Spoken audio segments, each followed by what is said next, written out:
வணக்கம். நீங்கள் நடந்து கொண்டிருப்பது சமூகத்தின் இன்றைய மதிய நேர பிரதான செய்திகளுடன். செய்திகளுக்காக உங்களுடன் இணைந்து கொள்ளும் நான் இராசரத்னம் மௌர்சன். விரிவான செய்திகளுக்குள் செல்லும் முன்னர் முதலில் தலைப்புச் செய்திகள். இலங்கையில் இன்று மீண்டும் எரிபொருளுக்கு நீண்ட வரிசை. புதிய QR முறை சிக்கல்களுக்கு இன்று பிற்பகல் தீர்வு. எரிபொருள் தட்டுப்பாட்டை தவிர்க்க இந்தியா ரஷ்யாவுடன் அவசர ஒப்பந்தம். ஈரானுடன் உடன்படிக்கை செய்ய தயாரில்லை, ட்ரம்ப் அதிரடி அறிவிப்பு. ஈரானின் இஸ்பஹான் நகர் மீது தாக்குதல், 15 தொழிற்சாலை ஊழியர்கள் பலி. அரச நிறுவனங்களில் இடம்பெறும் முறைகேடுகள், எடுக்கப்பட்ட அதிரடி நடவடிக்கை. மலையக புகையிரத பாதைகளை புனரமைக்கும் பணிகள் தீவிரம். மாகாண தேர்தல் இவ்வருட இறுதியில், புலம்பெயர் இலங்கையர்களுக்கும் வாக்களிக்க விசேட வாய்ப்பு. மாகாண சபை தேர்தலை இனியும் தாமதிக்காதே, பழைய முறையிலாவது நடத்த அரசுக்கு கடும் அழுத்தம். கோட்டாபயவை உருவாக்கிய நரிகள் என்று அம்மை குற்றம் சொல்கின்றன. விமல் அணியினரை விளாசும் சஜித் தரப்பு. அவையமது தலைப்புச் செய்திகள். இனி தொடர்பான விரிவான செய்திகள். இலங்கையில் இன்று மீண்டும் எரிபொருளுக்காக நீண்ட நேரம் கொளுத்தும் வெயிலுக்கு மத்தியிலும் மக்கள் முண்டியடித்து வரிசையில் நிற்பதை காணக்கூடியதாக உள்ளது. மத்திய கிழக்கில் நிலவும் போர் சூழலால் எரிபொருள் விநியோக பாதைகள் பாதிக்கப்பட்டுள்ளதாலும் உள்நாட்டில் எரிபொருள் தேவை வழக்கத்திற்கு மாறாக அதிகரித்துள்ளது.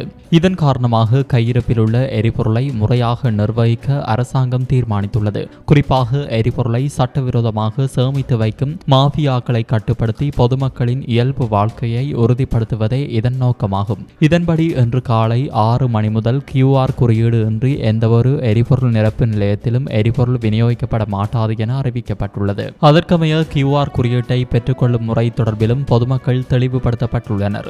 இந்த நிலையில் நாட்டில் இன்று அதிகாலை முதல் மீண்டும் QR முறை நடைமுறைக்கு வந்துள்ள நிலையில் அனைத்து எரிபொருள் விநியோக நிலையங்களிலும் வரிசையில் நீண்ட நேரம் மக்கள் காத்திருந்து எரிபொருளை பெற்றுக்கொள்வதை அவதானிக்க முடிகின்றது.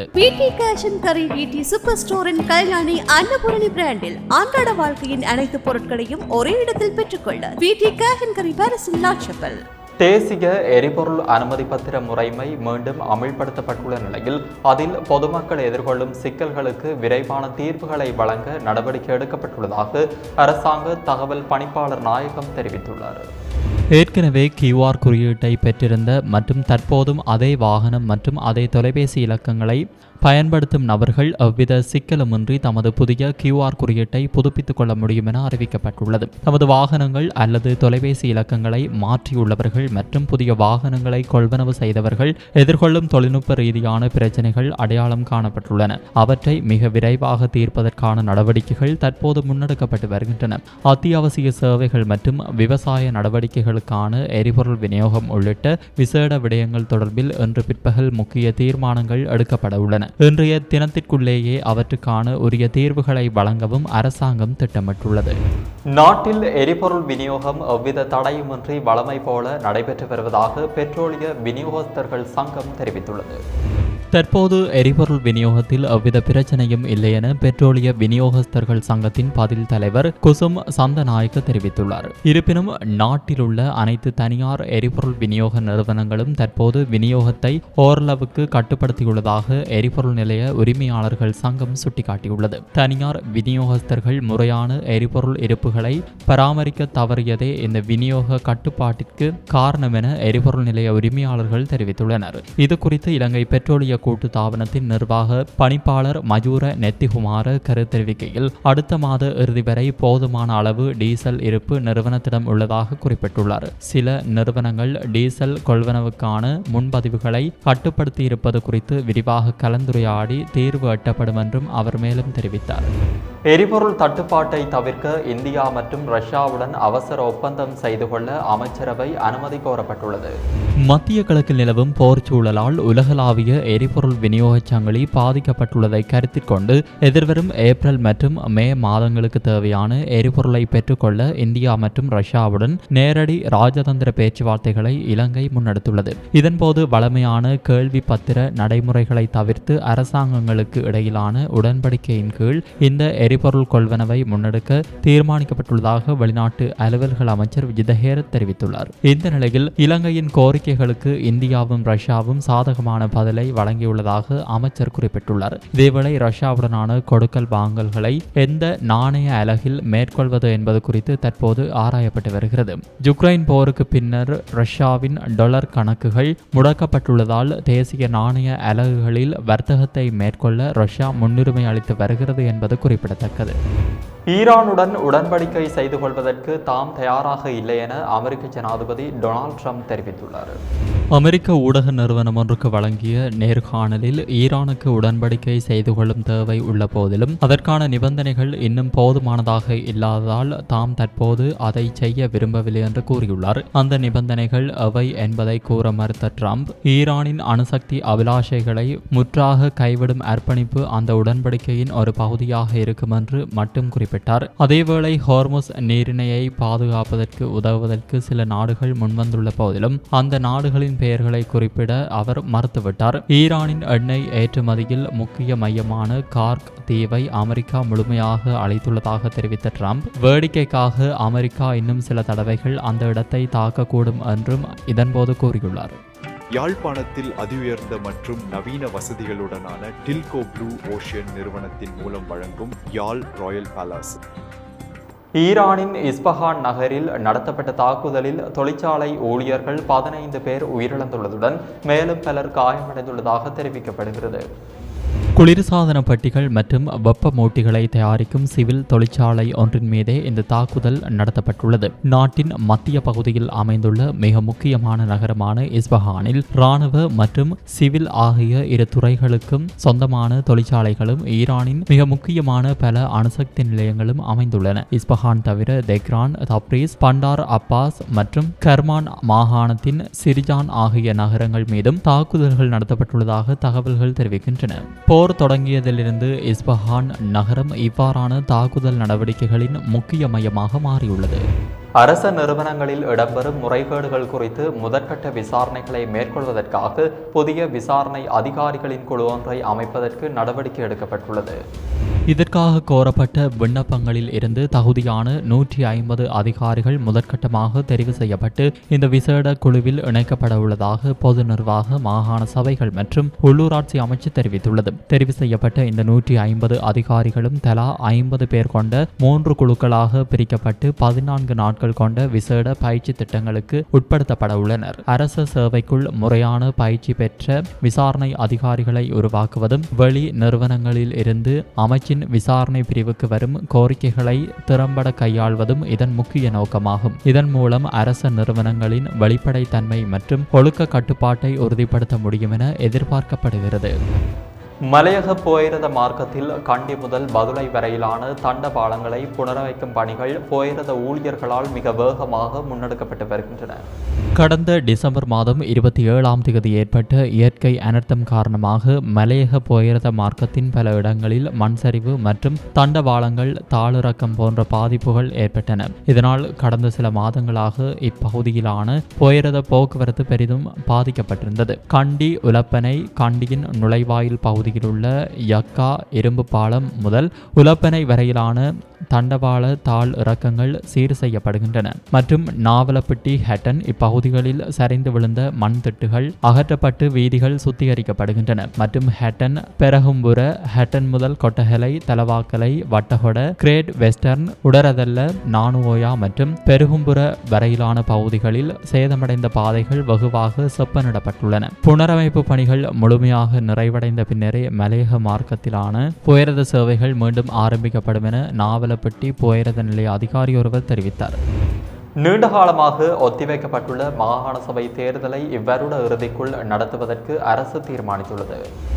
அத்துடன் எதிர்வரும் ஜூன் மாதத்துக்கு முன்னர் தேர்தலுக்கான திகதி மற்றும் எந்த முறைமையின் கீழ் தேர்தலை நடத்துவது என்பது குறித்த உத்தியோகபூர்வ அறிவிப்பை வெளியிடவும் அரசு திட்டமிட்டுள்ளது. இந்த உத்தேசித்த மாகாண சபை தேர்தலில் புலம்பெயர்ந்து வாழும் இலங்கையர்களுக்கும் வாக்களிக்க சந்தர்ப்பம் வழங்கப்பட உள்ளது. இவ்வாறு வெளிவிவகார அமைச்சு தெரிவித்துள்ளது. மாகாண சபை தேர்தலை எந்த முறையின் கீழ் நடத்துவது என்பது குறித்து ஆராய்வதற்காக அமைச்சர் விஜிதஹேர தலைமையில் ஏற்கனவே நியமிக்கப்பட்டுள்ள குழு இவ்வாரம் கூட உள்ளது. இந்த கூட்டத்தின் போது போது தேர்தல் முறைமை மற்றும் புலம்பெயர் இலங்கையர்களுக்கான வாக்குரிமை தொடர்பான பரிந்துரைகள் குறித்து விரிவாக கலந்துரையாடப்பட உள்ளது. இது தொடர்பான முக்கிய அறிவிப்புகள் நாளை மறுதினம் செவ்வாய்க்கிழமை ஆரம்பமாக உள்ள நாடாளுமன்ற அமர்வுகளின் போது அரச தரப்பால் வெளியிடப்பட உள்ளன. அத்துடன் குறித்த குழுவின் பரிந்துரைகளை ஜூன் மாதத்திற்கு முன்னர் நாடாளுமன்றத்தில் சமர்ப்பிக்குமாறு அரசு அறிவுறுத்தியுள்ளது. எதிர்வரும் செப்டம்பர் மாதம் ஜெனீவாவில் நடைபெறவுள்ள ஐக்கிய நாடுகள் மனித உரிமைகள் பேரவையின் மீளாய்வு கூட்டத்தொடரில் இலங்கை மீது தேவையற்ற அழுத்தங்கள் ஏற்படுவதை தவிர்க்கும் நோக்கில் அதற்கு முன்னதாகவே தேர்தலுக்கான திகதியை அறிவிக்க அரசு தீர்மானித்துள்ளமை குறிப்பிடத்தக்கது. குழம்பிய குட்டையில் மீன்பிடிக்க முயற்சிக்க வேண்டாம் என முன்னாள் அமைச்சர் விமல் வீரவன்சவிடம் தெரிவித்துக் கொள்ள விரும்புவதாக ஐக்கிய மக்கள் சக்தியின் நாடாளுமன்ற உறுப்பினர் சமிந்த விஜயஸ்ரீ தெரிவித்துள்ளார். கொழும்பில் நேற்று சனிக்கிழமை நடைபெற்ற ஊடகவியலாளர் சந்திப்பில் கலந்து கொண்டு உரையாற்றும் போதே அவர் இதனை கூறினார். ராஜபக்ஷ முகாமிலிருந்து கோட்டாபய ராஜபக்ஷவை உருவாக்கி அவர்களுக்கு தோல்வி ஏற்பட்ட போது எதிர்க்கட்சிக்கு வந்து அவர்களுக்கு எதிராகவே கூச்சலிட்ட நரிகள்தான் என்று எமது எதிர்க்கட்சியை குற்றம் சொல்ல எத்தனிக்கின்றனர். விமல் வீரவன் போன்ற அந்த போலி தலைவர்களை நாட்டு மக்கள் ஏற்கனவே ஒதுக்கி வீட்டிற்கு அனுப்பிவிட்டார்கள். எனவே எதிர்க்கட்சியின் பொறுப்பை நாங்கள் முறையாக நிறைவேற்றுவோம். எமக்கு ஒரு சிறந்த எதிர்க்கட்சியும் பலமான எதிர்க்கட்சி தலைவரும் உள்ளனர். கடந்த 1.5 வருட காலப்பகுதியில் இந்த அரசியல் தரப்பில் உள்ள எவராலும் எமது எதிர்க்கட்சியில் ஒரு திருடன், ஊழல்வாதி அல்லது மோசடிக்காரன் இருப்பதாக நிரூபிக்க முடியவில்லை. அந்த அளவுக்கு நாம் தூய்மையான அரசியலை முன்னெடுத்து வருகின்றோம். அனுரகுமார திசாநாயக்க அல்லது JVP செய்ததை போல் வீழ்ச்சியடைந்து வரும் பொருளாதாரத்தை சிதைத்து அதன் மூலம் எழும் மக்களின் போராட்டங்களை பயன்படுத்தி வீடுகளுக்கு தீ வைத்து மனிதர்களை கொன்று அதிகாரத்தை கைப்பற்ற வேண்டிய தேவை நமக்கு கிடையாது. ஒன்றிணைந்து அரசை கட்டியெழுப்புவதற்கான ஆக்கப்பூர்வமான வேலை திட்டத்தை தயாரியுங்கள். அதை விடுத்து குழம்பிய குட்டையில் மீன் பிடிக்க முயற்சிக்காதீர்கள் என விமல் வீரவன்சவிடம் தெரிவித்துக் கொள்ள விரும்புகிறோம் என்று சமிந்த விஜயஸ்ரீ மேலும் தெரிவித்தார்.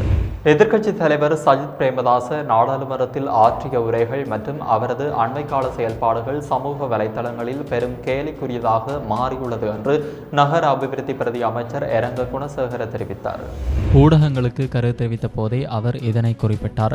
நாடாளுமன்றத்தில் எதிர்க்கட்சி தலைவர் சஜித் பிரேமதாச நீர்மூழ்கி கப்பல் விவகாரம் தொடர்பில் ஆற்றிய உரை தற்போது மக்கள் மத்தியில் ஒரு நகைச்சுவையாக பார்க்கப்படுகிறது. உலகில் போர் நிலவும் நாடுகள் கூட இக்கட்டான சூழ்நிலைகளில் ஒன்றிணைந்து செயல்படுகின்றன. ஆனால் இலங்கையில் எதிர்க்கட்சி தலைவர் நாடாளுமன்றத்தில் தேவையற்ற விடயங்களை பேசி வருகிறார். சஜித் பிரேமதாசவின் பெயரை குறிப்பிட்டு சிறிய குழந்தைகள் கூட கிண்டல் செய்யும் வகையில் சமூக வலைதளங்களில் பல காணொளிகள் வைரலாகி வருகின்றன. அவரது இவ்வாறான செயல்பாடுகள் எதிர்க்கட்சியின் நற்பெயருக்கே பெரும் களங்கம் விளைவிப்பதாக அந்த அணியில் உள்ள சில நாடாளுமன்ற உறுப்பினர்களே கவலை வெளியிட்டு வருகின்றனர். நாட்டின் மிக முக்கிய பிரச்சனைகள் குறித்து விவாதிக்க வேண்டிய பெருமதியான நேரத்தில் எதிர்க்கட்சி தலைவரின் பேச்சுக்கள் ஒரு நகைப்புக்குரிய விடயமாக மாறியுள்ளது கவலைக்குரியது. எதிர்க்கட்சி தலைவரின் இந்த அணுகுமுறை குறித்து நாட்டு மக்களே வரும் காலங்களில் சரியான முடிவை எடுப்பார்கள் என்றார்.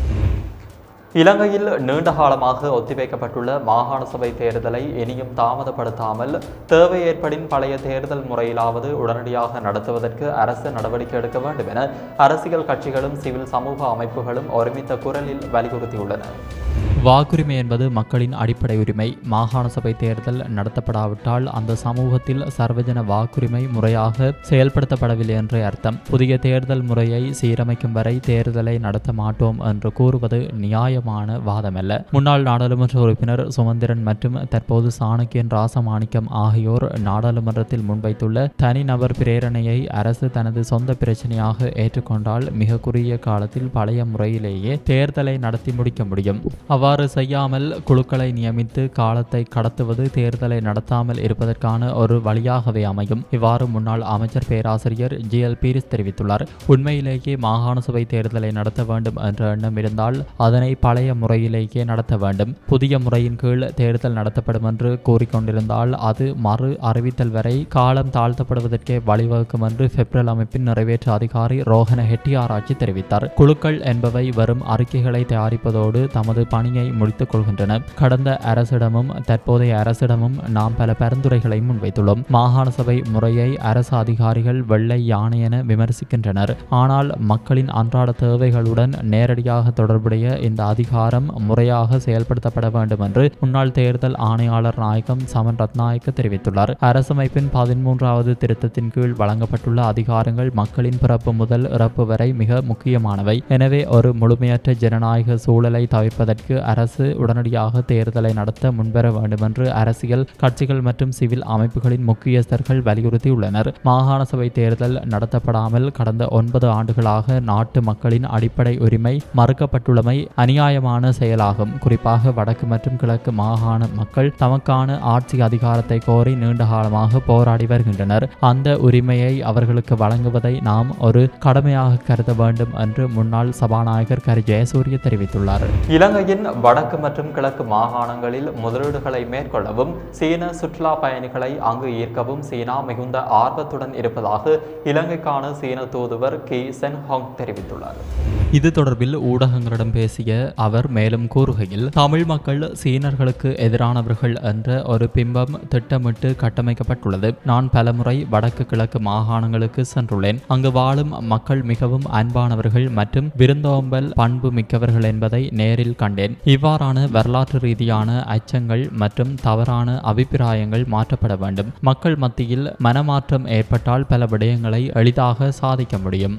வடக்கு மற்றும் கிழக்கு மாகாணங்களின் அபிவிருத்திக்காக சீனா 1200 மில்லியன் ரூபாவை ஒதுக்கியுள்ளது. இதன் மூலம் வீட்டு திட்டங்கள், மீன்பிடி வலைகள், வளங்கள் மற்றும் உலர் உணவுப் பொதிகள் விநியோகம் போன்ற பணிகள் முன்னெடுக்கப்படும். வரும் சித்திரை புத்தாண்டு காலத்தில் இப்பகுதிகளில் விசேட உணவு விநியோக திட்டங்களை செயல்படுத்தவும் திட்டமிட்டுள்ளேன். இந்தியா, சீனா மற்றும் இலங்கை ஆகிய 3 நாடுகளும் இணைந்து ஒரு முத்தரப்பு ஒத்துழைப்பு தளத்தை உருவாக்க வேண்டும். அண்மை காலமாக இந்தியா சீன முதலீடுகள் தொடர்பான கட்டுப்பாடுகளை தளர்த்தி வருவது பிராந்திய வளர்ச்சிக்கு சாதகமான விடயமாகும். இலங்கையின் வெளிநாட்டு கையிருப்பு $7.2 பில்லியன் எட்டியிருப்பது பாராட்டுக்குரியது. எனினும் வரும் விவசாயத்தை மட்டும் நம்பியிருக்காமல் கைத்தொழில் துறையை பலப்படுத்தினால் மட்டுமே நிலையான வருமானத்தை உருவாக்க முடியும். முதலீட்டாளர்களை ஈர்க்க ஒற்றை சாளர முறைமையை இலங்கை வினைத்திறனாக நடைமுறைப்படுத்த வேண்டும். இலங்கையில் சீனா முன்னெடுக்கும் பல பணிகள் ஊடகங்களில் போதிய அளவு வெளிவருவதில்லை. 14 புதிய பாலங்களை நிர்மாணித்தல், 100 மின்சார பேருந்துகளை நன்கொடையாக வழங்குதல் மற்றும் கடந்த 4 வருடங்களாக